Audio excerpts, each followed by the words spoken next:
the CentreSteer podcast, a podcast by, for, and about Land Rover owners.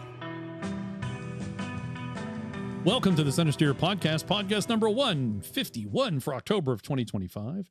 CentreSteer is a monthly podcast for Land Rover enthusiasts, hobbyists, and owners around the world. I'm John Costage, and joining me are fellow owners and enthusiasts Harold Dixon and Morgan.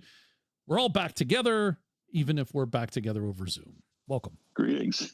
Yeah, good to be back. It was nice to be all in person for once. It was once, wasn't it? Only. Yeah.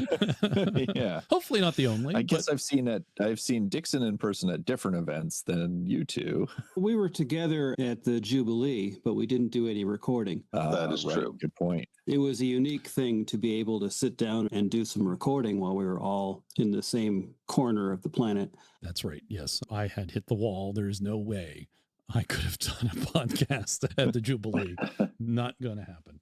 But we are back live, I'm putting that in quotes, from the Mid-Atlantic Rally this year, where we talked with Mike Bishop of Land Rover Classics. 3 of the Expedition Land Rover shown at Pebble Beach made their way to Mar this year. And Mike makes a return to the podcast and tells us how he curated those Land Rovers and gives us a background on the Darien Gap Range Rover, Pollyanna, which is Barber Toys Series 2, and once again, SNX 891, Oxford of the First Overland. It's a great interview, so sit down with your favorite beverage. This being episode 151, I would suggest some Bacardi. Ah, excellent. I hadn't thought of that. Great. I love it. Haven't had rum in a long time. There you go. We are not drinking during the podcast, just for the record. That you know of.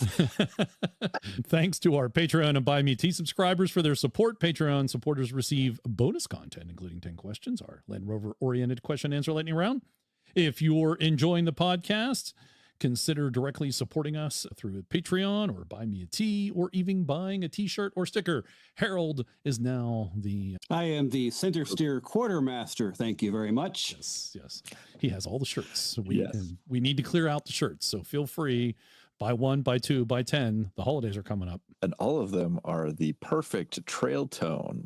So great for getting dirty, oily, etc. And then you can just throw them away and grab another shirt. So order plenty. And now it's time for the North American events calendar with Dixon. Dixon, what's going on? It's actually a very short calendar now. We're coming to the end of the year. Anarch did its work with the Ottawa Valley birthday party and the Rover Owners of Virginia Mid-Atlantic Rally. At this point in time, after listening to this podcast, you would want to get going, because the first event is the Rover Rendezvous 2025 next week, November 7th to 9th, at the Stagecoach Trails Campground in Julian, California. This event is one of the last of the year being put on by the Southern California Rover Club. And the last one is actually put on by the maker of our favorite set of wheels, JLR, Destination Defender, November 14th to 16th in Tacoma Valley, California. There's lots of information about that event on the DestinationDefenderUSA.com website. And if you're a member of Anarch Club, you can go pester your club representative for the code when you register. That will get you steep discount on access to the event. And after that, really, it'll be probably next month where we get into a discussion on the lineup of events for 2026. But something to be considering is going to be round 2 of the Anarch Stewards training, which will be April 15th to April 19th in Tularosa, New Mexico. That was very popular with a lot of people, and apparently very good. Rather than being 2 days as last year, this one's going to be 3.5. And John, that's about all there is at this point in time. Thank you, Dixon. A couple things to mention if you are not sure how to get to the Destination Defender website, because honestly, it can be tough to find. Just go to anarch.club. We have a link to it. It's a little easier to find there. And I have some bad news. This was a surprise when we all heard about it. All of the podcast listeners, I think, are familiar with the Pittsburgh Vintage Grand Prix. One of the activities that goes on with the Pittsburgh Vintage Grand Prix is what's called the historic races or historics races, where they actually race the historic cars on an actual racetrack. That racetrack is going away. Oh, no. Yes, that's Pitt Raceway up in Wampum, Pennsylvania, which is Beaver County, north of Pittsburgh. Formerly known as the Beaver Run Racecourse. And apparently the folks that own that, I heard through Reddit, to be candid about it, that they were doing very well, but apparently someone signed them a large check big enough that they decided to sell the raceway. The raceway, from what I understood, was doing well, and it's going to be replaced by a data center. That part I hadn't heard. That's not made the mainstream news yet. Yep. They're supposed to put in that's what it was sold for, supposedly anyways, a data center. There's another big data center they're building in the Pittsburgh area. So that seems like a lot for this area. Pennsylvania is pushing to be a data center capital. I hope you've got a lot of hydroelectric and nuclear power. Those things just suck power. They are repurposing some of the coal plant locations and either putting data centers on them and then adding in natural gas fired electricity, or they're building natural gas power plants. Have they considered building a data center on that town that is still burning? Centralia. Yes. There you go. Yeah. Geothermal. Geothermal. So on November 1st and 2nd, which you'll be listening to the podcast when this happens, at Pitt Raceway, they're having what they're calling the One Last Lap community event. Includes a car show. I'm planning to go and just put the Rover wherever they will put it. I think it's $200 or something if you want to take a lap, but it's only for race cars. So you can't just take any old vehicle on the race course. We should petition for a parade lap of Rovers like we did at the Vintage Grand Prix. Yeah, that would be fun. So which Rover are you going to take, John? I'm going to take the 110. Okay. Yeah. Excellent. Makes sense. That's what I usually take to the Vintage Grand Prix. So, we're losing a raceway here in Western Pennsylvania, and that's unfortunate. I remember when the previous owners had an off-road course there, too. Yes. That was pretty neat. Yes. We went there for I think a dealer-sponsored event, as I recall. I think you're right. Yeah, I guess everybody these days is probably moving to racing sim setups, which is... Oh, dear God. No. Sad. That's why you need more data centers, right? Yeah, probably. So I have no idea what's going to happen to the historics races part for the Vintage Grand Prix. That's something they've been doing for maybe, I think, 5 or 6 years. Of course, they took a break because of COVID, but it had been going on for a number of years. I had actually attended 1 or 2 of those, and it would happen like a week or two before the actual races that take place in Pittsburgh, and also when we do the car show. There's really no other natural terrain road courses around here. There's a little bit of early news for you, but why don't we get into the news proper? And the big news for JLR is they turn production back on, maybe? Slowly. So this is from The Guardian. Hack of JLR has cost the UK economy an estimated £1.9 billion, potentially making it the most costly cyber attack in British history. And to be clear, that is almost £2 billion for the UK economy, not just Land Rover. A report by the Cyber Monitoring Center said losses could be higher if they were unexpected delays to the return of full production as the car maker to levels before the hack took place at the end of August. And we're now in late October. JLR was forced to shut down systems across all its factories and offices.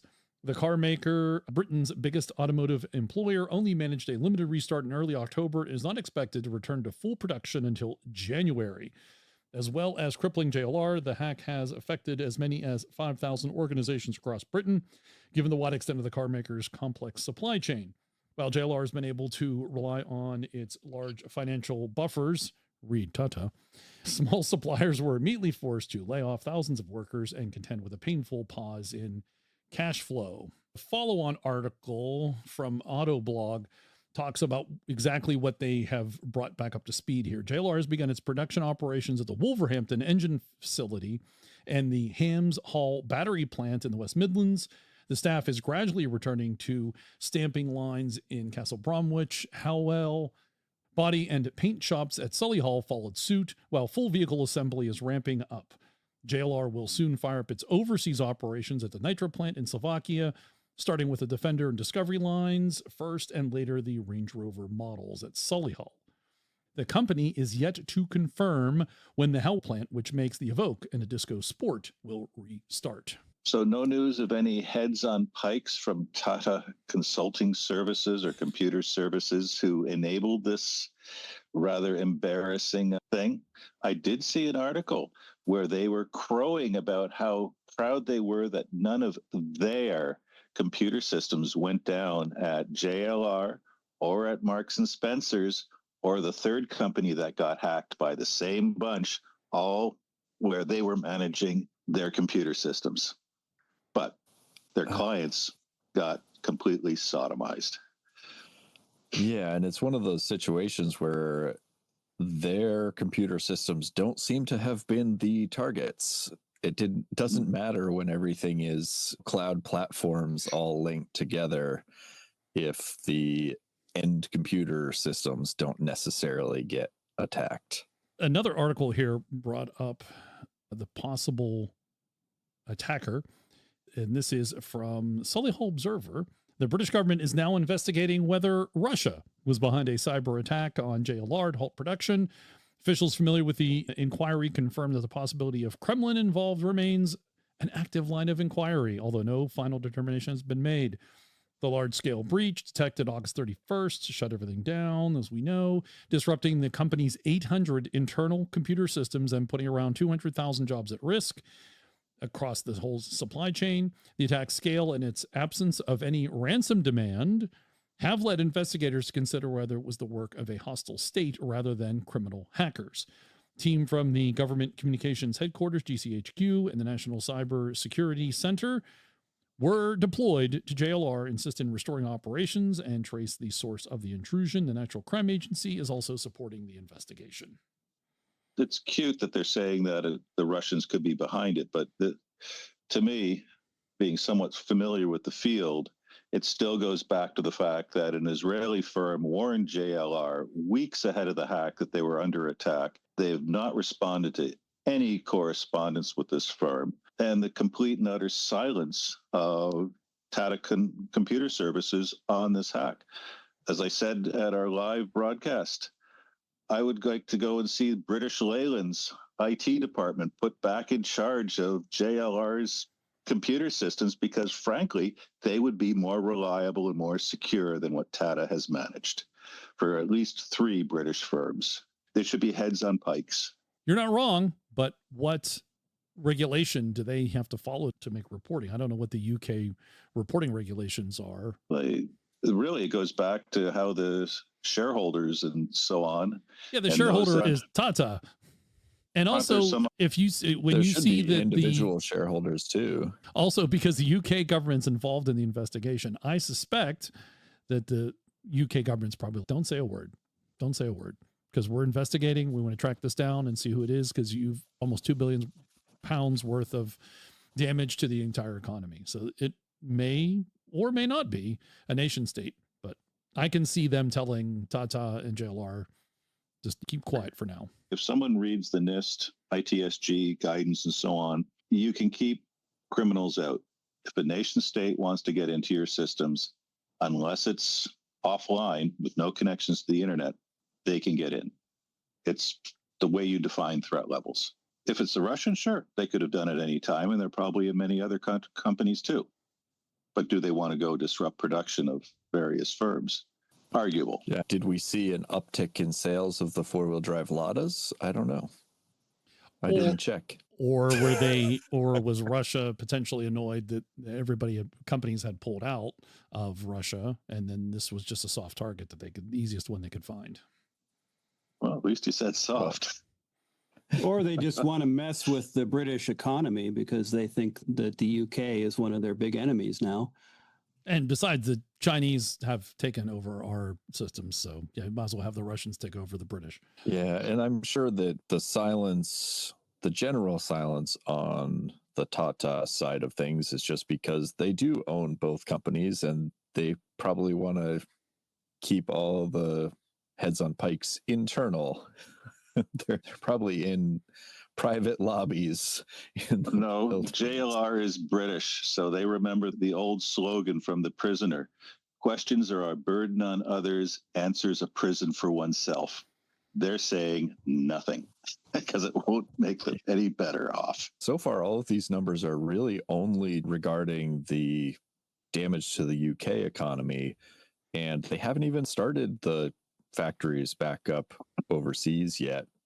And I know they were buying parts, but what else in India and China in terms of parts manufacturing? How was that affected? Oh, they lost sales around the world. I wanted to go in and buy a Range Rover Sport. There's none available, so I go and buy a Toyota or a Jeep or something like that because they haven't been able to supply stock. There's all sorts of things. And I suspect there's a hit to the Slovakian economy also with nobody working. And the Brazil, right. And probably some of the Chinese operations. All right, we'll continue to monitor this. Why don't we move on to the next story, which is JLR recalls Land Rover and Range Rover vehicles for gear shift module issue. This is in the U.S. Land Rover's identified a problem that may affect this Disco Sport and the Evoque, Range Rover Sport, Range Rover vehicles produced in 2025 and 2026 for the U.S. market. The gear shift position indicator light may fail due to moisture. Which I find very funny because that's been a moisture in all their vehicles has been a problem over the years. Interim notification letters will be mailed to affected owners no later than December 12th of 2025. Land Rover and Range Rover dealers will be instructed by October 30th to replace all suspect gear shift modules at no charge to affected customers. In the meantime, maybe just put a grocery bag over it. That's what I do with my foot in my 1987. Well, Defender. at least all I have to do is worry about not shifting too quickly in the Series 1 and breaking the gear shift off and having to use a vice grips instead. Yeah, how's the indicator light for your shift lever in the Series 1? It works as well as it did in 1951. Perfect. Are there any working lights? Oh, all the lights work. Okay. Consistently? Consistently. I'm giving Lucas a bad name. But see, functioning lights in that era and lights that you can see anything useful with are often two different things. That's true. 1 candle watt. Now you're getting into the details. This next story is also for you, Dixon. This is an unexpected name, looks to take on the Land Rover Defender with its own off-roader. It looks like the small world of premium, boxy, and rugged off-roaders is about to get another player from Audi. Autocar in the UK recently got the scoop. This wasn't the first time the hints at such a model surface. Back in 2023, Audi, then chief of design, mentioned the idea of wanting to build an Audi-based 4x4 because there are only really 2 participants in the niche, the Defender and the Mercedes wagon Geländewagen. His team felt there was more room for another contender. Skipping ahead to the important part of this, or relevant part to this for us, the idea got a bit of a boost when Audi hired Massimo Francella. Francella was formerly a designer at JLR and had a significant role in shaping the current Defender. Interesting. Will it have a diesel? Not here. Yeah. I think it'd be cool if they used their V10. Ooh. Yeah, could be. Because 10 cylinders makes everything better. Dixon, when this comes out, we want you to buy it, take it to Mar, and then park it wherever you want. Oh, yes. Hey. They kind of proved all-wheel drive in the early days, so why not? Quattro, yes. Oh, Yeah. the Quattro was king of the world for a few years. Next up, 2028 Land Rover Defender Sport Prototype Spy testing alongside Discovery. Available with 3 and 5 doors. The current Defender lineup won't go electric anytime soon, but nevertheless, a full electric Defender is coming in 2027, potentially as a 2028 model with underpinnings that are shared with the Range Rover Velar. Believed to be called the Defender Sport, the first zero-emission Land Rover Defender made its spy photo debut in April of 2025. Recently caught in front of the JLR Development Center in Gaydon, the heavily anticipated sport electric utility vehicle has been snap testing alongside the Discovery. Clearly smaller than the Discovery, the newcomer also looks larger than the Disco Sport. Gifted with an upright front end, the Defender Sport also features a steeply raked windshield, signs of mud on the sidewall of its tires, and relatively flat underbody. Pictured on generic-looking alloy wheels, the heavily camouflaged prototype is equipped with dual shark fin antennas. A noticeably square taillight is also present with the exterior handle located near the left taillight. There is no spare wheel to speak of, and we can't see any spare wheel carrier componentry either. This is from Auto Evolution. Decidedly aerodynamic at the rear due to its full electric powertrain, the 2028 Defender Sport also flaunts what appears to be rear-facing cameras between the roof-mounted antennas. Look even closer, and you will notice independent rear suspension and tiny mudguards for all corners. If it's all electric, they could be putting the spare tire on the bonnet, but on the underside of the bonnet. Ooh, there's a good idea. That'll make the front real easy to open. Oh, and it'll be fun taking that tire off the underside of the bonnet, too. And the number of fingers that will get slammed as people accidentally close the frunk on their hands trying to load their luggage in and out. So that is your potential, maybe, we'll see, Defender. I'm going to do it. It's going to be the Disco Sport. Now we get the Defender Sport. So this is potentially your Defender Sport. And next is the 2026 Land Rover Range Rover SE PHEV review from our friends up at Auto Trader in Canada. I'm not going to read the full article. I'm just going to give you the pros and cons, but if you're interested in buying a Range Rover PHEV, check this one out. The pros: usable electric range, gorgeous interior, quiet, cosseting, and quick. Cons: options add up, it's heavy, and where did all the buttons go? The reason for where did all the buttons go, I guess I will talk about that one thing, is if you look... Touchscreen. It's a massive touchscreen. Look at that. It's like a Tesla with just one screen in the middle. It's like a touch tablet. I'm surprised the NHTSA folks and Transport Canada folks haven't really come down on these massive touch screens for distracted driving yet. I'm surprised they haven't made an issue about it being a source for injuries. It's so big, you're likely to hit it during a collision and hurt yourself. They need like a special airbag just for the screen. Harry's Garage, he met with Jeremy Clarkson a couple episodes ago to discuss all these touch screens and what a nightmare it was to go through all the levels to go and do anything, and how buttons and knobs, which you can do without even looking at them by feel, do have their advantages. There was a story a couple months ago that was seemingly making a comeback, but apparently not in the new Range Rover. Not with this one. That's one of the cool things about the Grenadier. It's all toggle switch. And the number of extra toggle switches that they install that are not even hooked up to They gave you spares. They gave you spares for whatever you might want to do with them. Yeah. And next from Car Buzz, apparently they've been hearing all of our buzz. Did you like what I did there? About the Freelander, because they have an article here called "The Land Rover Freelander is surprisingly expensive today despite reliability concerns." I'll give you a little bit of just the background. You want to read the whole thing, you can. Well, if their word is too expensive, I know where they can get one really cheap. When it comes to purchasing an effective off-roader, there are few better vehicles than a Land Rover of some description. One of the many egregious cases was when Land Rover introduced its baby model to the U.S. in 2005, which, and this had to do with reliability, I didn't read that part, which ultimately further damaged its reputation compared to its rivals.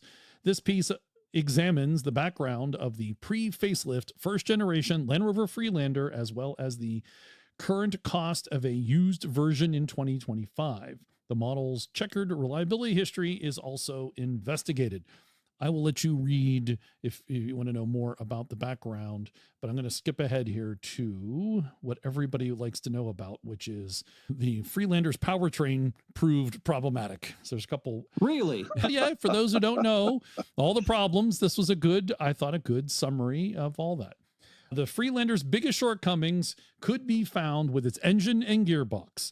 While the Rover V6 provided decent grunt, it quickly gained a reputation of being frustratingly unreliable. As was common for K-series engines at the time, the KV6 had the tendency to fail due to the engine cylinders liners coming loose.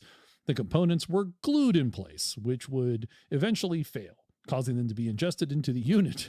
The transmission valve body solenoids also frequently died, which usually led to Land Rover to completely replace the unit rather than carry out the repair. The viscous coupling unit, which allowed the front and rear axles to communicate with one another, was also a weak point. The component would frequently fail, which at best leave the vehicle in two-wheel drive and at worst, no drive at all. These major issues ripped the Freelander's reputation to pieces and were the primary catalyst behind the model's swift fail from grace in terms of sales figures. The Freelander was discontinued in the U.S. after 2005, primarily due to Rover going into administration and thus being unable to provide more K6 engines. There's more to read, but there's the part about why we always make fun of, the North American one. Very rare vehicle to find running. Yes, and they do comment on the rarity of one in operating decent condition. Seems like they're much more readily available on the other side of the pond with the diesel variant, which was quite reliable. I still maintain there's probably more 80s on the road than there are NAS Freelanders. I completely agree with you. And also this raises one of my issues is you could now import a diesel Freelander to the U.S. because we're over the 25 years. Yeah, rest of the world. And they had a manual transmission option, did they not? I believe they did. Yes. They did. Yes. That gets you away from all the issues of the Japan-O-Matic that came in the North American ones. And I was actually speaking with Bill Cooper at MAR, and he has one of the, was it the Trek? Oh, yes, he has one of the Camel trophies, and he has... G4? The G4 is the one that's been at Pittsburgh Finish Grand Prix, but he has one of the Camel trophies that is over in Europe because it is the original actual Camel trophy, and he has a... It is not a North American spec version. No, it is... No, it's one that someone would actually want to own. Yes. But then he has a lookalike that is, again, non-North American spec, built to look like one of the Camel Trophy vehicles, a repro, that he has imported into the U.S. at this point. So he actually has a Camel-like Freelander with the diesel. And I think that one he said he does have the manual in, but I could be wrong. Could you imagine JLR holding the Camel Trophy using North American Freelanders? It would just be a road trip. Whoever makes it wins. That's right. Time Warp Overland following along in 80 inches, and they would have a dangerously scary chance of winning. Speaking of not the best Land Rover things, slash gear. This may be the worst Land Rover engine ever made, according to owners and experts. Land Rover is an outstanding pedigree for both luxury features and a military heritage, a formula which should theoretically produce a car that's both reliable and well-equipped. But which engine is the outright worst? The answer will likely put shudders in some Land Rover owners and mechanics alike. The Ingenium, more specifically, the 4-cylinder 2-liter Ingenium diesel, an engine with a reputation for being one of the worst engines released in the past decade. It has a remarkably long list of issues, including but not limited to DPF failure, turbocharger failure, timing chains breaking, oil dilution, injector problems. How is it possible that an engine is so bad, though?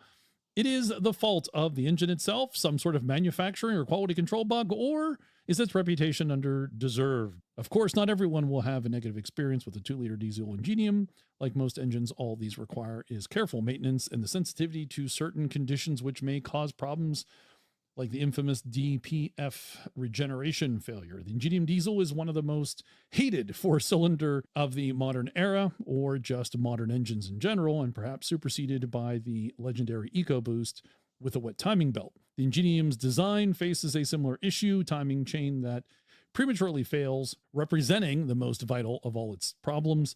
A timing belt or chain is responsible for keeping the pistons and valve train in sync with one another so the pistons don't strike a valve, for example. If a chain goes bad, it gets worse over time until it eventually snaps, at which point your internal combustion engine becomes an external combustion engine. And a boat anchor. It's ironic they seem to do it with 2-liter engines because of the series era. The worst engine is reputedly the 2-liter diesel they came out with in 1957.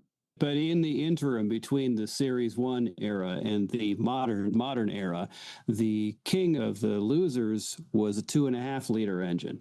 Either the North American Freelander V6 or the 19J, which is my vote for at least the dumbest engine they had, if not the worst.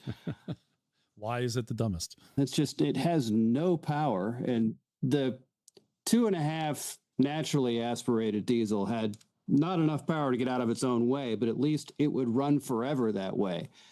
They figured they just bolt a turbo onto it, and that way they'd make as much power as a 2.25 petrol, but the engine wouldn't last. Let's move on to something a little more positive, shall we? If you're going to buy an old Range Rover, make sure it's this one. New Range Rovers are expensive. The base 2025 P400 SE kicks things off at $112,000, and the range-topping P615 SV keeps a working class at arm's length with its $215,000 starting price. Those are big numbers, and the third-generation models released over 20 years ago were no different. Known to Range Rover fans as the L322, this variant was produced between 2001 and 2012, undergoing various revisions, upgrades, and changes throughout its lifespan. In essence, these were 3 distinct iterations over the years. Now, there's more to this article. Of course, I'm going to read just a couple snippets. I'm just going to read a couple select passages. Regardless of the model year, the third generation Range Rover is a superb luxury SUV capable of tackling the great outdoors while keeping its occupants in air-conditioned comfort. It is also very capable off-roader. All models have permanent 4-wheel drive and an electronically selectable low range. The 02 to 05 models had a BMW-sourced all-wheel drive system and a 2-speed transfer case and a torsion center diff, while the 06 to 12 versions got an electronically controlled multi-plate center clutch, allowing variable torque split. A driver-selectable terrain response system was added in 06. According to Land Rover, fewer than 15% of owners actually take their Range Rovers off-road, but like that massive shotgun tucked under your bed, it's good to know if it's there if you ever need to use it. Seeing as the base price range between $71,000 and $78,000 when new, we're not surprised that most of the original owners were content to cruise around town or take long road trips instead. And then they go on to which one should you get, because there's those different variants, and that I'll leave to you to go read if you wish, if you're in the market for a Range Rover. Interesting to note that these have become old enough now that they're cheap enough that people are buying them and taking them off-road.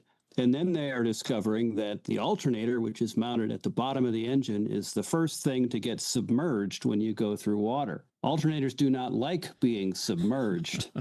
Question, is this using the Jaguar engine? Yeah, I think so. Okay. Yeah, I think Pretty sure. Okay. And the interesting thing is there's 38 computers on one of these things. And when you fry the alternator, the various modules start shutting themselves down to save on battery power, to give priority to the engine staying running. So you lose fun things like your air conditioning that they talked about being such a luxury. It's the first thing that gets shut off. Then you lose your entertainment system, and all the dash goes dark, and you have no idea what's going on. And then other things start shutting off. And then, oddly enough, as we learned on our friend Dr. Rick's 322 last year, one side of the suspension goes to the bump stops. The other side stays up. Really? For a while. I can't speak to the electronics, but at the MAR, a friend, his alternator fried. And we went back to the Airbnb, and I'm sitting there having a beer, watching them jack this vehicle up to go and change the alternator. And I'm somewhat familiar with changing alternators. Then I noticed them remove the front right wheel and then take the wheel liner, the fender liner out, because the way to go and change the alternator is through the front right wheel. It was just fascinating. Oh, unbelievable. This will be something that you can witness more and more. Pretty much at any Rover gathering, there's going to be a 322 that is going to fry an alternator. Actually, he got his from Justin at Lucky 8, because Justin goes and keeps track of what people ask him for at events so he can bring the right parts and so on for people when something breaks, and having one of those alternators is on his list. It's a guaranteed sale. He's smart good that for way. him. Makes sense. Yeah. Next up, the Defender Awards shortlist revealed, from saving endangered bears to safeguarding forests.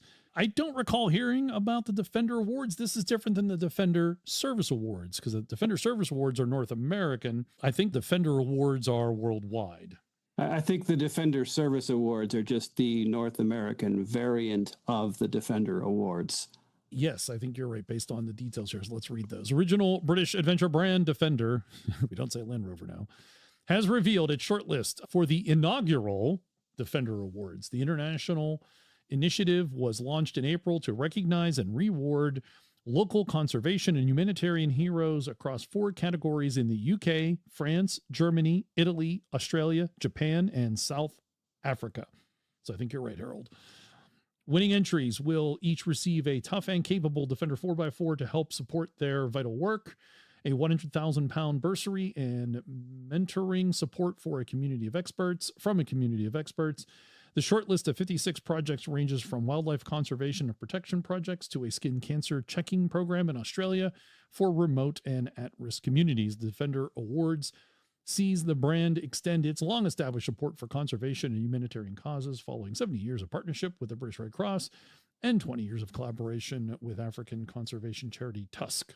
So that is the inaugural. I forgot that was, in fact, the inaugural Defender Awards. So it seems that maybe they thought that the Defender Service Awards in North America was such a good idea that they should extend it worldwide. That's what it sounds like. Cool. But I don't think Good. there's going to be Very the community voting. I think they have a panel of judges. And finally, as Dixon mentioned during the events, the Destination Defenders coming up.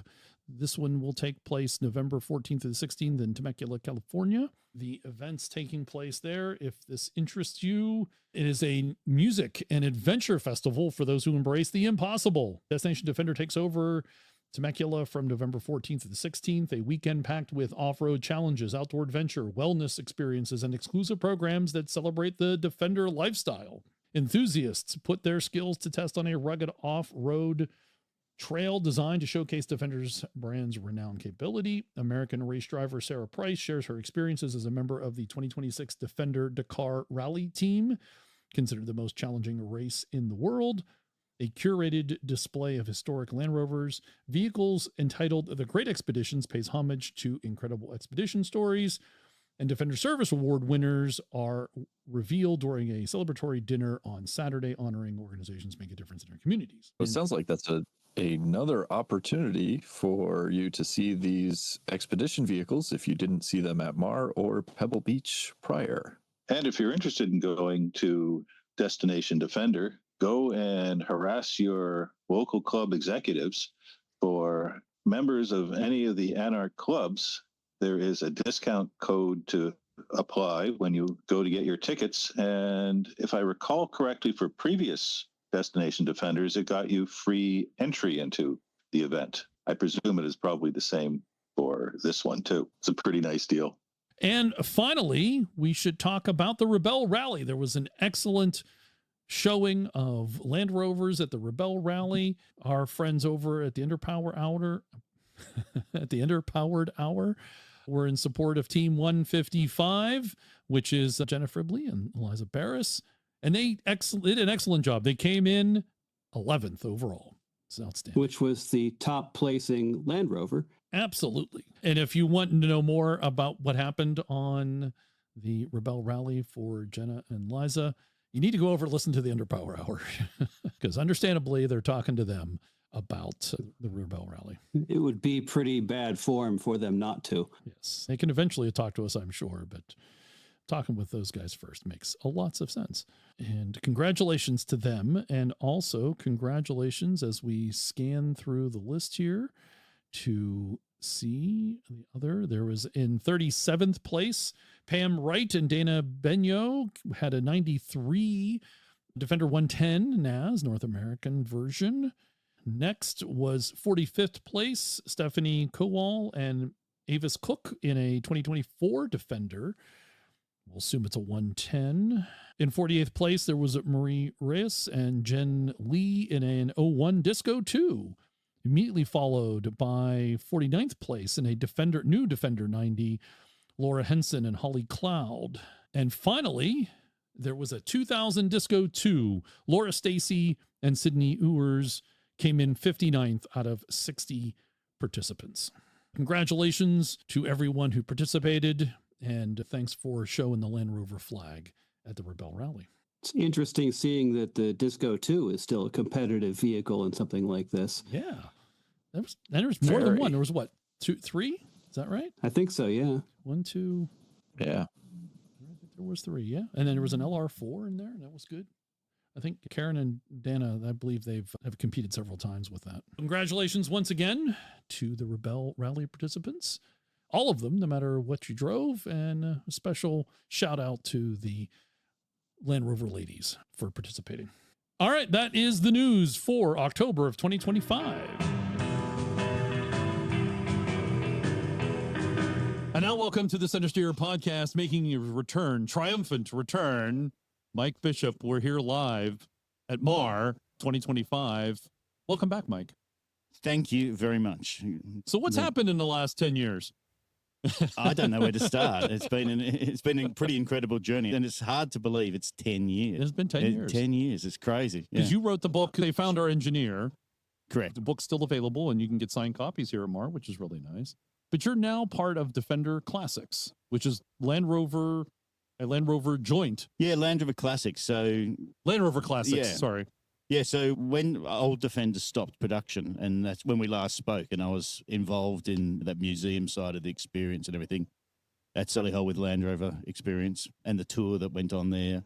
Subsequently, post that, we, of course, launched Land Rover Classic and the Land Rover Reborns, and I was heavily involved in that, possibly at the time when I was talking to you last, but I couldn't obviously say anything at that time, what was going on. But we launched that, and it was an incredible moment. It was huge, and it was a great success. And the brilliant thing about that program of Land Rover Reborn is it really allowed, in the modern world, way the modern world exists with all of these great media things, is for the company to celebrate its past products, its back catalogue. Which is excellent, which is great. Exactly. And it's not just with vehicles like the Land Rover Reborns, it's Range Rover Reborns, and it's Works V8 Defenders. But more importantly, it's parts. So Land Rover Classic Parts has become a huge entity within sort of Land Rover Classic itself. It's almost like a sub business within a business within a business. It's now that popular, and there's an online portal and gateway, and yeah, it works really well. So if people are looking for parts to restore their Land Rover, the Defender Land Rover Classics might be an option for them. Yeah, you can go in there and you can put in the original part numbers, and sometimes they'll come up. Obviously, sometimes they won't if it's a particularly rare model or something like that. Are these remade parts, or are these source parts that were previously available? A bit of both. Some of them have been, we remanufactured a lot of parts for the Reborn vehicles. A really good example of that, and a fun story, was the original series wheels. So how that came about is when you're restoring 50 vehicles, obviously everyone needs 5 wheels, and the original wheels, the 5 is 231601 as part number, and that's been out of production for a long time. But the tooling was still in Australia. Oh. Yeah, for the CKD operation in Australia, Rubero in Australia, JRH wheels still had the tooling. So they were able to run that tooling for us, and we produced some of those wheels. But what we did was we also used the wheel to produce the 1948-49 narrower rim, which is 217629. And I like how you can rattle the parts numbers off. That's great. Yeah, I don't do that terribly often because I'm more in engineering world and thinking how things evolve. But this is the podcast. Parts. It's okay to nerd out on Land Rover stuff. That's the perfect place to do that. I think it's great because there's probably a listener out there somewhere saying, I need those wheels. I wish I knew the part number. And boom, there it is. Yeah, exactly. Can you get that from Land Rover Classics? So you can get those narrow wheels now? I think 231601 is on the cusp of being out of stock. There might be some with the Series 1 Club or one of those other groups who looks after a lot of parts. But definitely the other earlier wheels still available, I believe. Actually, probably another good example is the 80-inch steering box that Land Rover Classics produced. Yes, yeah, that was really hard to do, I have to say. And it's one of those things where we did it, and it was really helpful for a lot of folks who were struggling with that part at the time. And definitely it's one of those. I mean, this is the challenge. As parts sometimes come back in and then they slip back out of production. And we're finding that with a few of the earlier parts that we've done, the 48 and 49 air cleaner elbows. We did those, and we did it. It was quite a decent sized production run. And I've had a few people who've rung me up and said, "Oh, you can't get those anymore." And the Australian in me likes to say something a little bit more direct to them about that, rather than you should have bought it at the time. But I'm too polite, so I didn't say that. Are you going to reproduce the mushrooms on the early 80-inch air filters? Because using the Grey Fergie is just not the same. No, it's not the same, but that mushroom is also fitted to a lot of stationary engines in the UK. So you can find exactly the same part. That's what you need to do, is go and geek out on your British stationary engines, Dixon, which I'm sure you're more than capable of doing if you had the time.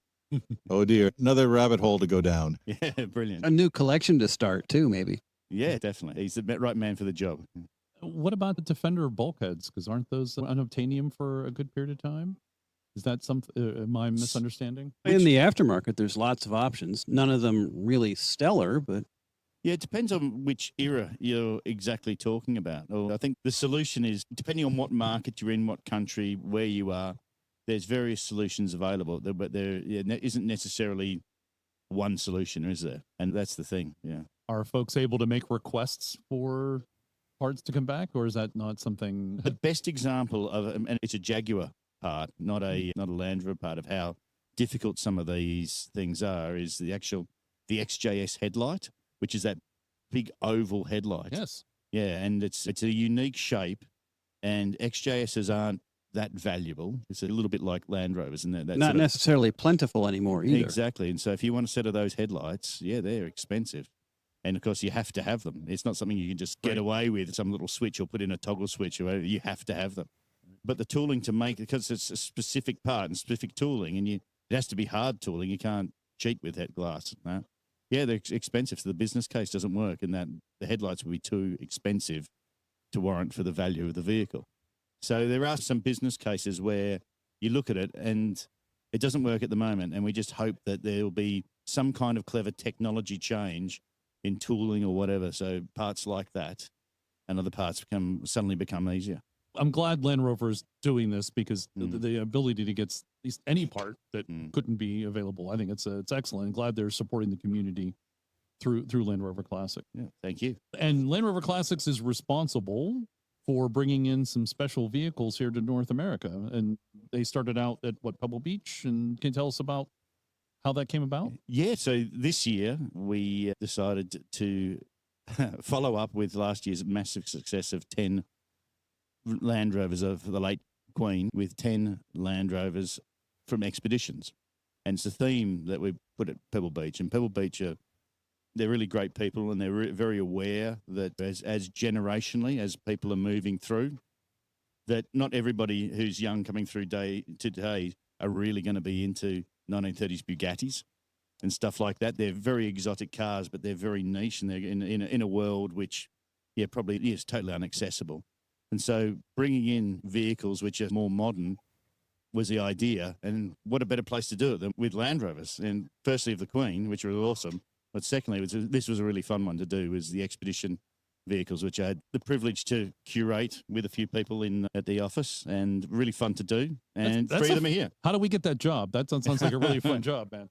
Apparently, he has it first. So That's true. He does have the job. He has a cool job. Which ones were selected then for Pebble Beach? I know we've talked about it on the podcast, and I know people can refer to it, but maybe give us some highlights or interesting ones to you. Okay, so the way, obviously, there's so many great expedition success stories, and obviously there's only so many vehicles that exist, but there's quite a lot to choose from. There's that, but there's the highlights of it, and then the true highlight starting off is Barbara Toy's Pollyanna.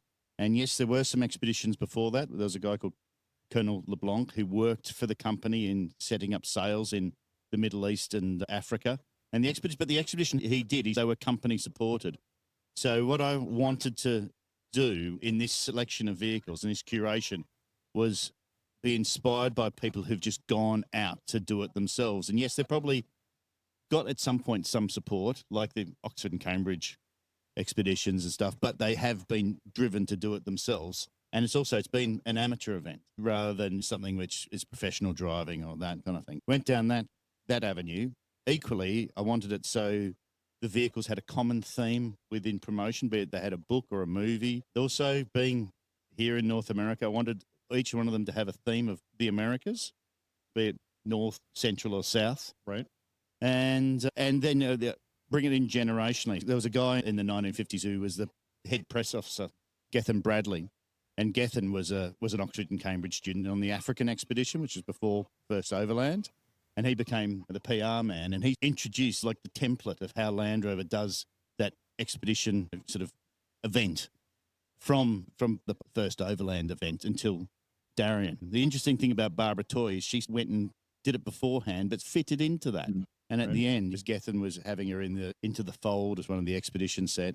So there was that set. And then the next set was the inspired by Camel Trophy, which is the most interesting thing about that is Andreas Bender, who started Camel Trophy, is a German man. And post-war Germany obviously was a very difficult place. And manufacturing-wise, there was a lot of support to restart the motor industry there.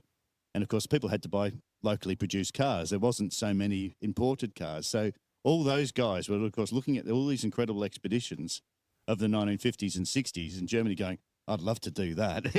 That'd be awesome. Imagine getting some Land Rovers. Right. So they went and did their first expedition, which obviously wasn't.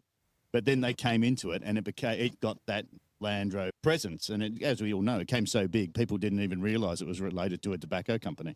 They think Camel Trophy is a Land Rover event, not something else. Right. And that was really interesting. And, of course, that inspired other things of these group sort of expeditions where, they've done that. And another brilliant example of that is the Great Divide expedition with Range Rover here. And I was really inspired by the photography of that because I grew up with a lot of Range Rovers around me in Melbourne and Australia, and there was an incredible number. And seeing these vehicles going and doing some insane trails and going to see all these heights and everything, which you can't go drive that high in Australia. You can drive high, but nowhere near like that. And I was like, wow, that is totally awesome. So that inspired me. And then you get La Runa Maya, when it was a journey of amateur people going and making an adventure. Build your own adventure almost with Land Rovers. And then, unfortunately, obviously, Camel stopped. And then we went into this post-era, which was, I could have put more in there easily. I would have loved to have put the millionth discovery, which I was involved with the expedition and that. Right. I would have loved to put some of the other Oxford and Cambridges in. But, there's only so much lawn at Pebble Beach, and it was 10 Queen's cars. So 10, if it has to be 10, 10's a good number to stop at. Who approached Pebble Beach? Was that Land Rover go to them, or did Pebble Beach reach out to Land Rover and say, we were looking to expand? It's something that the local team here has strategized they wanted to be involved with. And they've looked at, obviously, there's so much brilliant success with the business, especially with Defender in this market, given that Defender as a brand had stopped with the NASAs and now it's come back. And it's awesome. It's huge. Bigger than ever. And yes. How many podcasts are there now? Exactly. You were there first. But no, it's just awesome. And being able to celebrate and support all of that success with some old vehicles at Pebble Beach and events like this is awesome. So tell us about the 3 that made it to Mar here for this year. Yeah, so we've got Barbara Toy's Pollyanna, and Barbara was an Australian actress, writer, expeditioner, entrepreneur. She was a totally unique character. Very independent woman she was. Incredibly independent. She was from Sydney, and her father was the editor of the main Sydney newspaper. So she was very used to having a lot of people about when she was young who were interesting characters, outgoing, achieved incredible things in life. And so she was inspired by that. And equally, her father loved taking her and her sister out into the hot areas, dry areas of Australia, the desert. So he had a love of going. There are a few of those in Australia. Yeah, exactly. So she had that experience and that outdoors upbringing. And in the 1930s, there wasn't any vehicles like this, to do that. So she got married at the time and was doing that. And the World War II placed her in London and in the theatre industry there. That's where she met Agatha Christie. And then from meeting Agatha Christie, she was the first person to adapt one of Agatha's plays into a book, which is Murder at the Vicarage. And after that success, she decided to go and see a friend in Baghdad. And this will give you a little bit of insight as to what Barbara was actually like as a character to meet. And I was very lucky to have met her. And we used to go in Pollyanna, Tom Pickford and I, to the pub and take Pollyanna over. And she'd take us to the Blue Boar pub in Chipping, Camden. We'd sit and talk about all these old stories. So when did she pass away? 1999. So this was 97, 98. And so, wow, nice. Might have been 2000, yeah, that she passed away. But it wasn't long after we were doing that. And she was an incredible character. But anyway, back to the... So going to Baghdad, Agatha Christie's husband was a very notable archaeologist.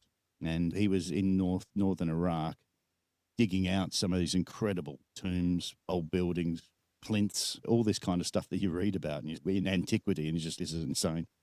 And to go and drive to see a friend in Baghdad was actually to go to the dig, Agatha Christie's husband's dig. And she was very big character. And so when she was probably having a drink in London with her friends said, oh, I'm going to go and see my friend in Baghdad. People were like, how are you going to do that? Are you crazy? You can't just drive to Baghdad.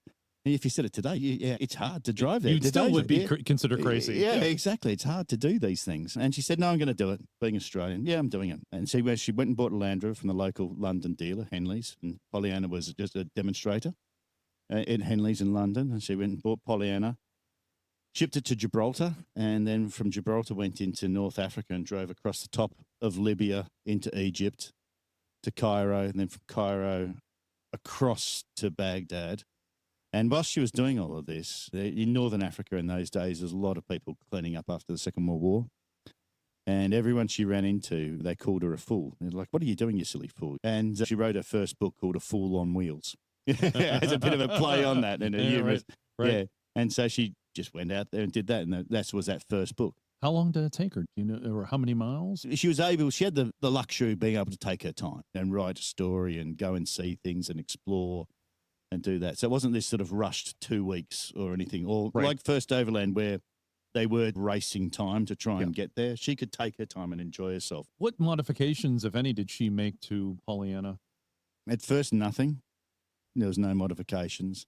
From the second expedition, which was A Fool in the Desert, she went to Libya, and she did some really interesting things in Libya. She went and helped some of the German officials who were bringing out their war dead, and she went and helped them recover bodies and sort of servicemen who crashed in planes in the middle of nowhere and all these kind of things. Yeah, if you read it, it's totally off the scale of the stuff she did. Right. Insane. But at that point, she got a wooden-made hardtop to put on it because obviously she would have had a lot of dust coming in on the first trip, and so she did so that. It started off as a canvas sided, and then she ended up having the hardtop. She had enough sand on the first trip, I take it. Yeah, and then they also had the vent panel. Have you seen the 80-inch vent panel that goes in? Oh.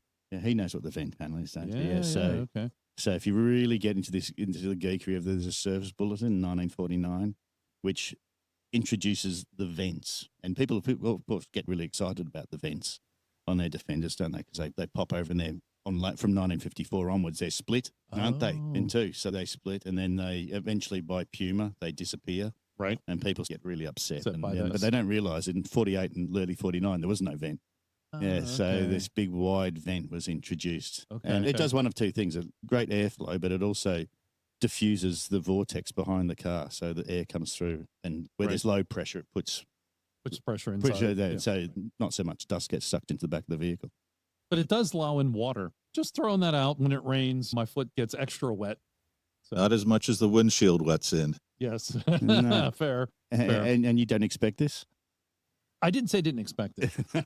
I just sometimes I forget and I have the vent open and when it rains, I'm like, my foot's wetter than it should. Oh, the vents. The vents. You forget. That's part of the fun. It is part of the fun. Yeah, exactly. Any other modifications? Didn't she make some like map pockets, I believe? Yeah, little things like map pockets. On those early vehicles, there's a canvas flap for opening the door handle because the door handles are only on the inside.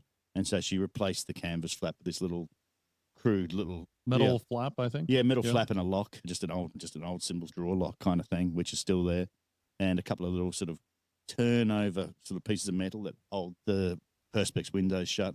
Just little things, just to allow it to be a little bit more personal. And what's the piece of wood that's on the passenger side?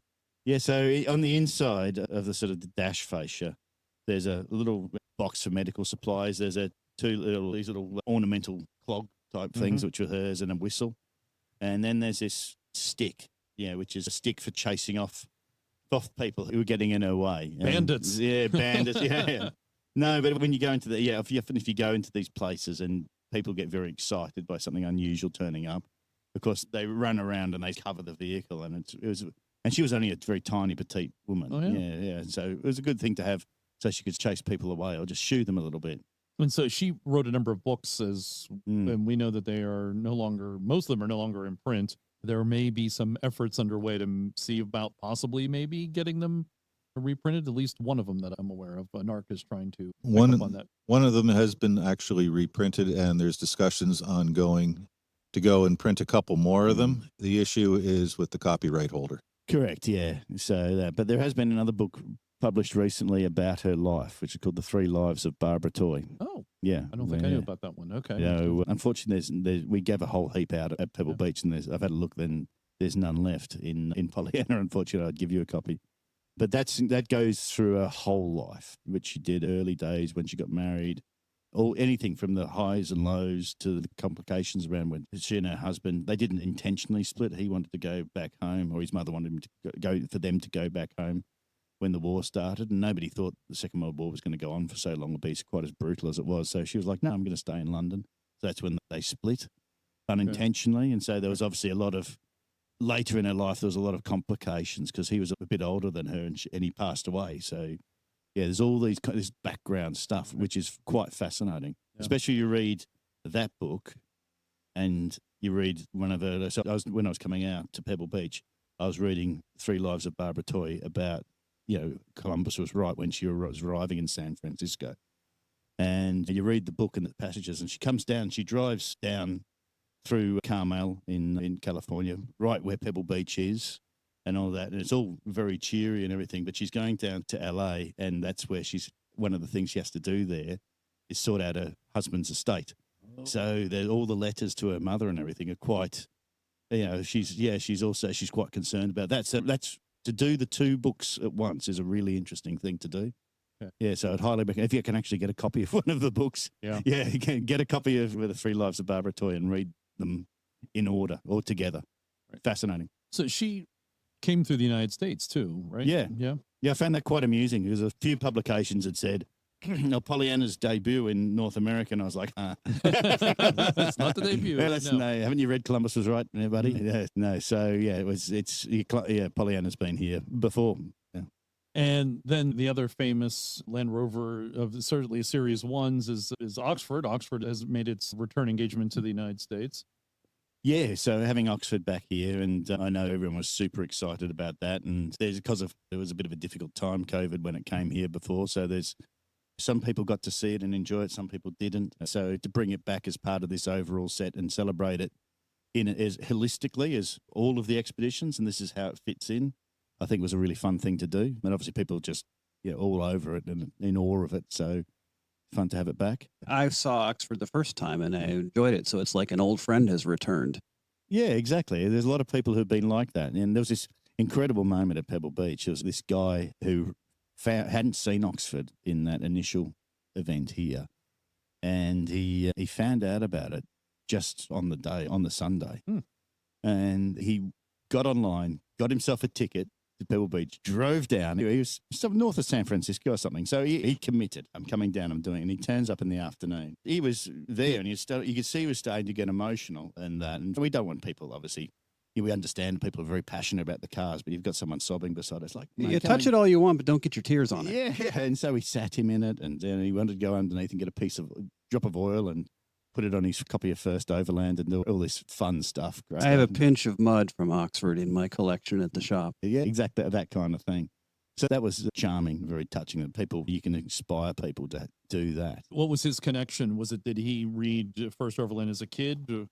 Yeah, exactly. Yeah. That he'd read it and was in awe of the expedition, and the achievement of what they'd done, had celebrated it, had heard that Oxford was coming to America, had wanted to do that, but unfortunately it didn't go. That first time when Oxford here didn't go his way. Right. Yeah. Didn't go a lot of people's way. Yeah, exactly. And suddenly there was this, he was like, that's never going to happen again. Oh, wait a tick. It's in Pebble Beach tomorrow. I better buy a ticket. Yeah, which is obviously, if you're buying a ticket to Pebble Beach on Sunday, that in itself is a commitment. Yeah. What's the cost for that? It's quite pricey. It's hundreds and hundreds. Pretty of much everything having to do with Pebble Beach, if you have to ask, you can't afford. Gotcha. Yeah, it's just a regular ticket is hundreds. And you understand why, because the golf course isn't that big. So they can't just have it filled with open to 200 everybody. cars Yeah. and 25,000 people. And That's every car is $1 million plus. I mean, Mm. it's one of my friends describes it as the lifestyles of the rich and blameless. How many of the First Overland crew have you met? One thing we did, Roger Craythorne, and I think this was in 2010, is we had all the remaining 3 Oxford and Cambridge expedition crews back, the Africa, Far East, and South America. And the common member between them all was Adrian Cowell. Yeah. Adrian became a leading documentary maker, especially around South America and some of the challenges that South America had, especially in the 60s and 70s. BAFTA winning, a huge personality. And yeah, so meeting him was, for me, it was absolutely critical to be able to do what I do now, because I sat down, had a beer with him. He was a really cool guy. He was obviously, of all the personalities in the different teams. And so Tim Slessor's quite outgoing, and he's, funny enough, he went to school a mile from me in Melbourne, believe it or not. But yeah, he's larger than life. But you could see, yes, yeah, you're larger than life. Yeah, Adrian was the boss. It was his expedition, not yours, Tim.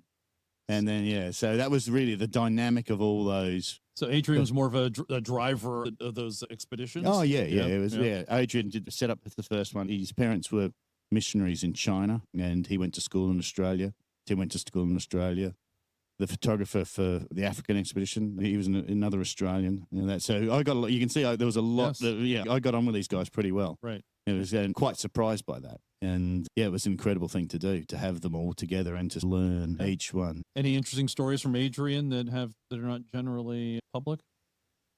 No, other than he definitely got to this, the success of, if you go into the African, I've got Adrian's scrapbook, because on the African expedition, he didn't go on it. He was they always had a home team member just in case anything went wrong.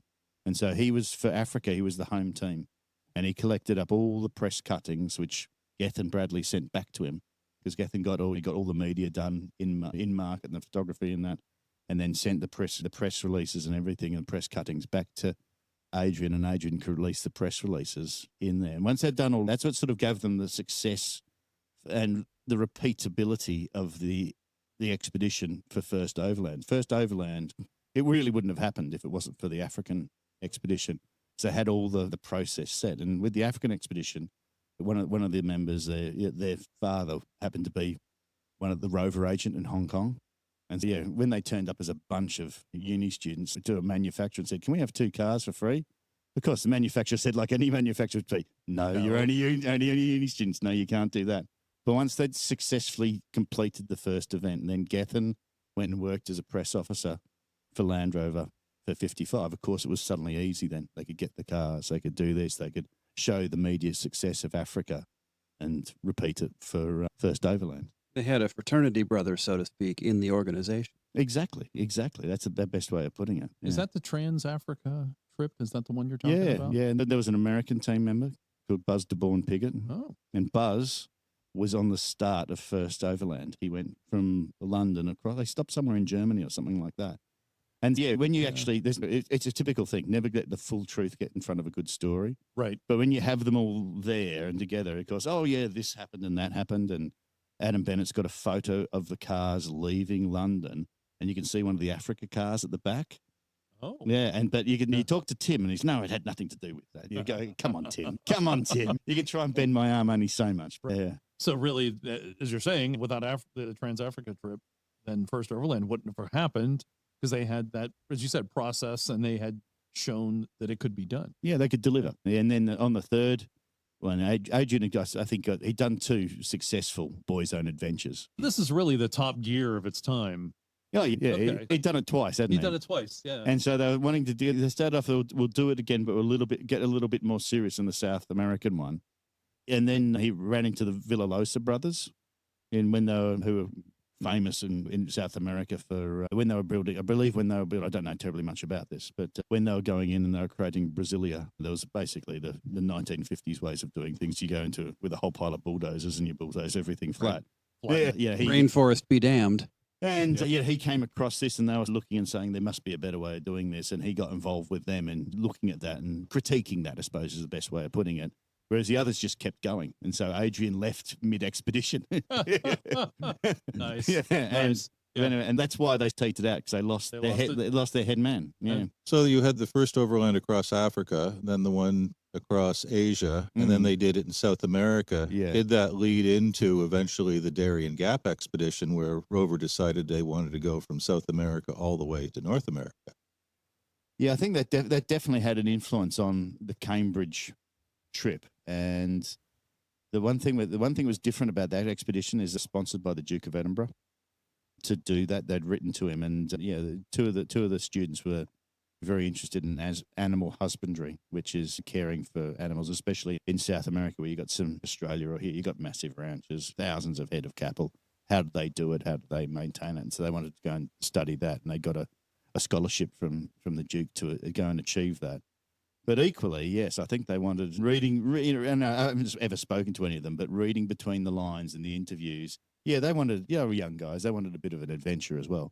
So they came in mid-Argentina and headed south to Tierra del Fuego, and then up the west coast, and they did eventually get to the Darien Gap, and they very sensibly sent the Land Rover around by ship to Panama City, and they walked through the Darien Gap. Oh, interesting. I didn't realize they had walked through. You wouldn't want to do that today, that's for sure.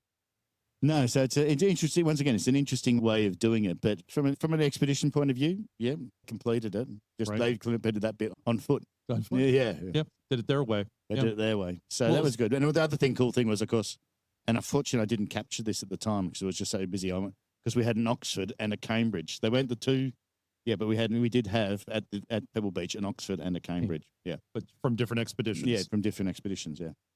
So speaking of the Darien Gap, the third vehicle it's here was the launch of the Range Rover doing the Darien Gap. Yes, yeah, the famous 100 Days of Darien. This is probably the most extreme expedition there ever was, and nobody ever be able to do anything quite like this, where you get the military in to basically blast a road through the jungle, which is just, it's so British, and it's pictures of Colonel Captain Blashford Snell with his helmet on, and it is you got to laugh. You just got to laugh at it.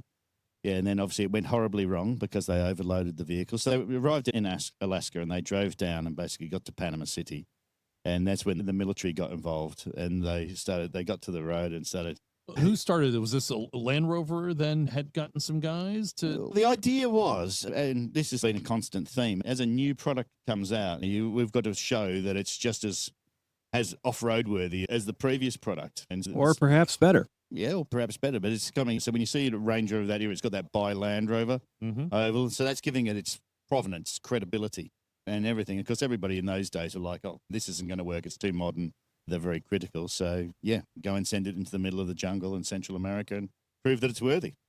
So they get down to Panama's when you said the military gets involved? The British military gets involved. And most people who had successfully driven through that thing, their claim was they were going to drive the whole sort of Pan-American highway. That was what the aim was. And with other people who had done to be clear, for folks that don't know, there is no road in the Darien Gap. It's a jungle, and there still is not a road. Hence the name Gap. Yeah. It's a section of missing road. It's a section of missing road. And there's always been, I suppose, this romance through time that eventually one day you'll just be able to drive from one to Alaska the other. to Tierra del Fuego. Exactly. Yeah. Just drive. And unfortunately, for geological reasons and geographical reasons, that hasn't happened because of Darien. I think also political hard. reasons. I think there's some geopolitics involved now too. There is at different stages, but this has been a dream for a long time, hasn't it? Yes, it has. So that has evolved, right? I mean, ebbs and flows, right? So they arrive and they decide to just basically in military style just try and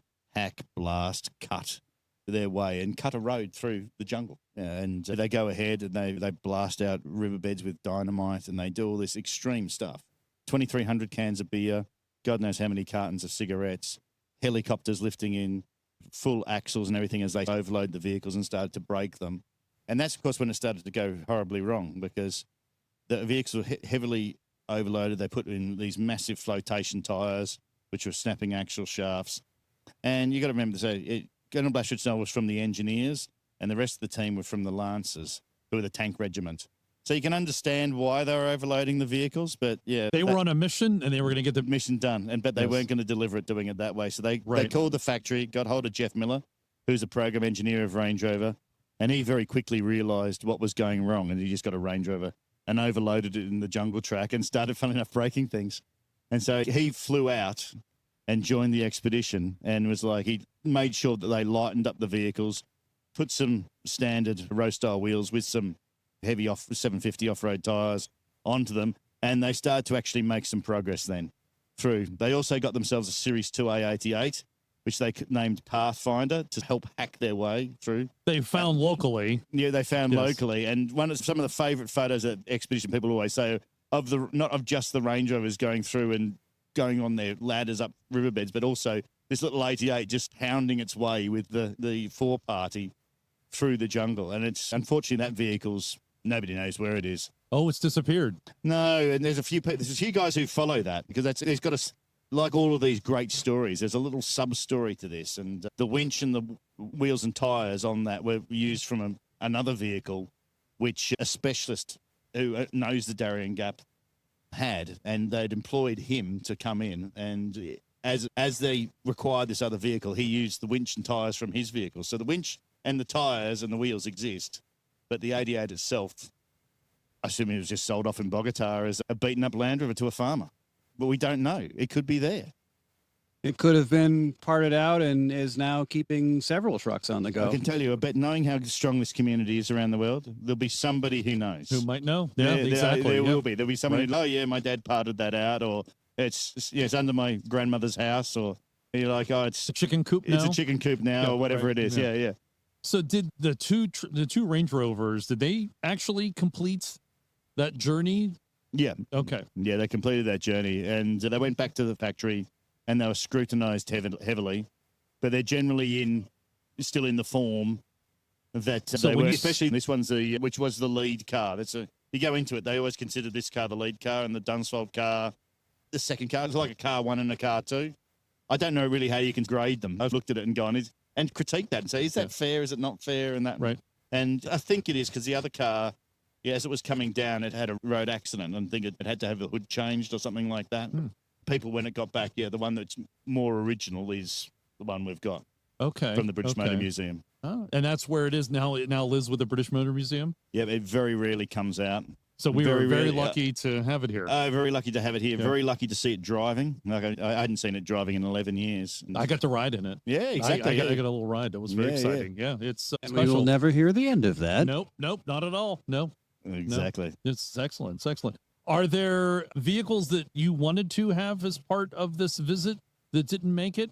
Yeah, I would have loved to have had PAC 518 or 519, which are the African First Overland, Oxford and Cambridge vehicles. I would have loved to have one of those. I'd like to have the millionth Discovery vehicle.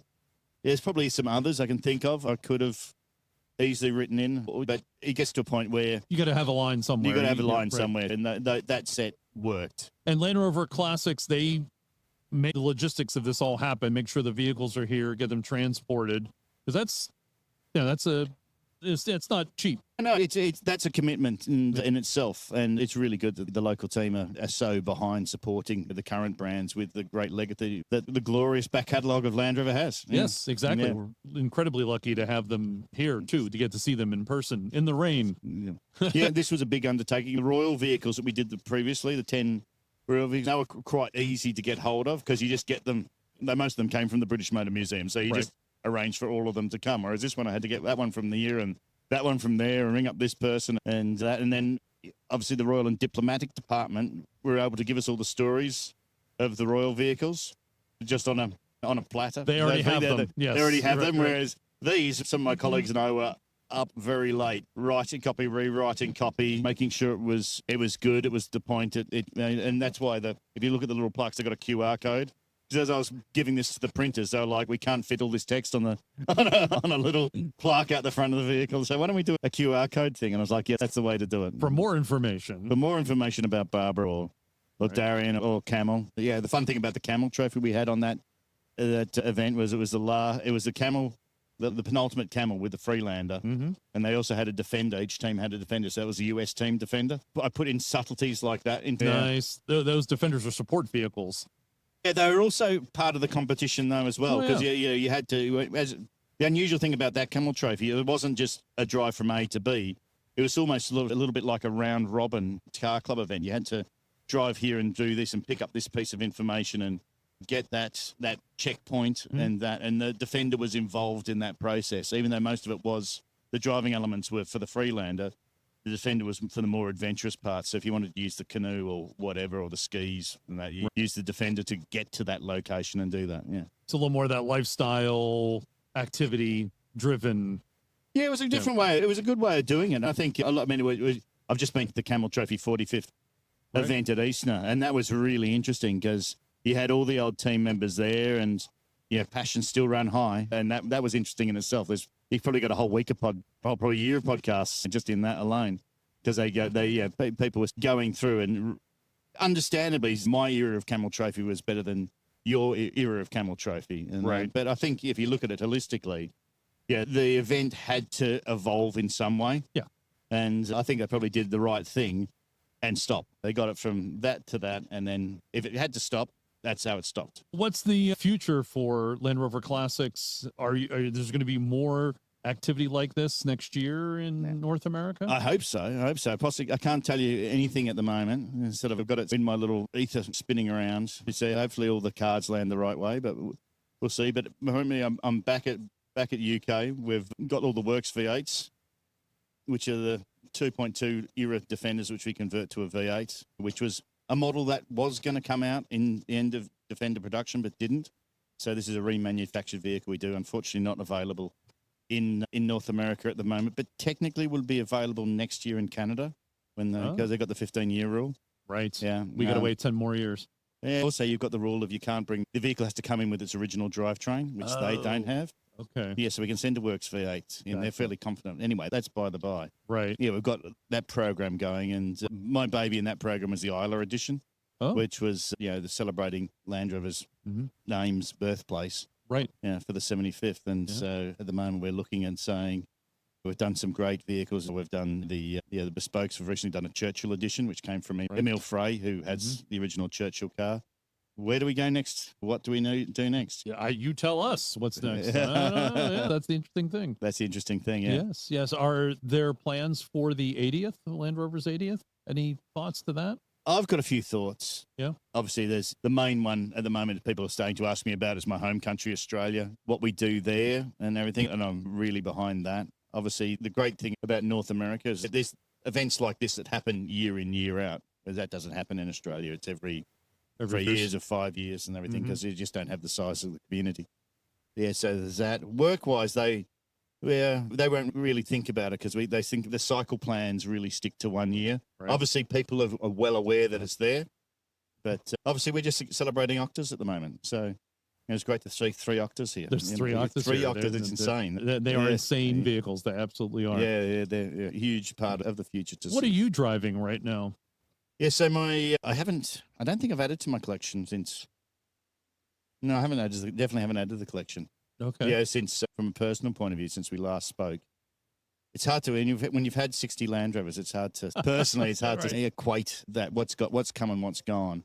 But at the moment, my company vehicle is a Range Rover Evoque, mild hybrid diesel. Okay. Oh, which nice. is a fantastic vehicle. Yeah, it does everything that I want to do. I wish we were able to get the diesels here, but the great thing about that vehicle is it obviously fuel's really expensive in the UK, and so that keeps me to between 40 if you drive it normally, 45 you can get 45 imperial miles per gallon out of it easily. You can squeeze 50 without too much hassle out of it. It's got a tow bar on it. It's got all the e-diffs. It can do everything that a normal Range Rover can do, and you can squeeze 50 miles per gallon out of it. So it's just, it's perfect. Yeah, perfect for the UK. It fits in car parks. It does all those things. It fits down laneways. If I was high up the tree and someone said, what do you want? I'd say, I have enough Defender 90 in that, but I think I'd stick to that from everyday car. It's a brilliant little vehicle. Yeah. You don't get to choose from the vast collection of Land Rover's classics? I can take vehicles out. So to the CT45 event, I took the Works Trophy V8. Oh, nice. Yeah, and everyone got excited about that. Yeah. I had all the usual suspects staying at my place. Nice. A little bit of a US Land Rover support enclave it was, with a very nice support bus in terms of a Works V8 Trophy vehicle. So that was cool, yeah. Excellent. Thanks very much, Mike, for coming back on the podcast and being here at Mars. Fantastic to have you, and thanks for bringing those special Land Rovers for us to see. Yeah, absolute pleasure. It's fantastic to always come here, come to a different part of the North America, which I've done a lot recently, and share these incredible vehicles with such a great community. We really appreciate you coming out, and we really appreciate you bringing those trucks. I can't thank you enough. Yeah, seeing the smiles on everybody's faces, and often I stand back and just watch people smiling and enjoying them, so thank you.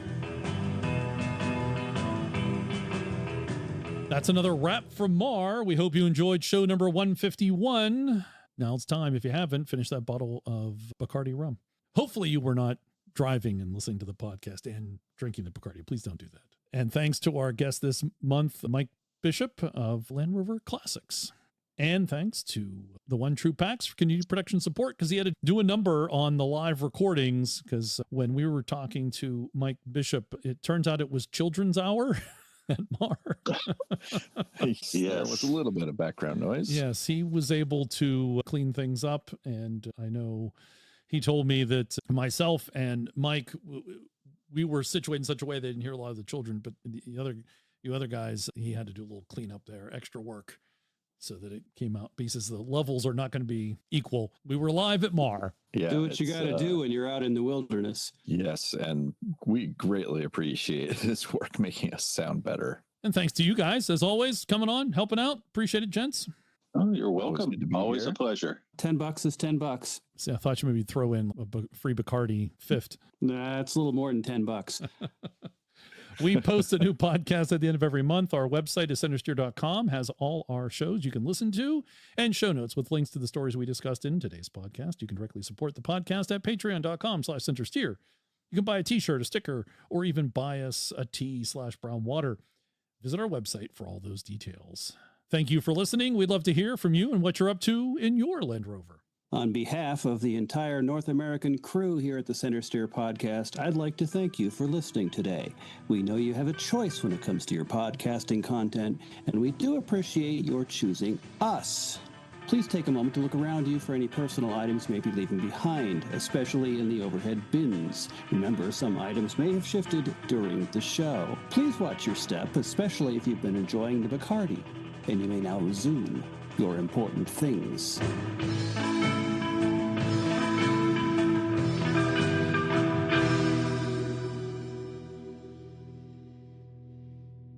I'm giving Lucas a bad name.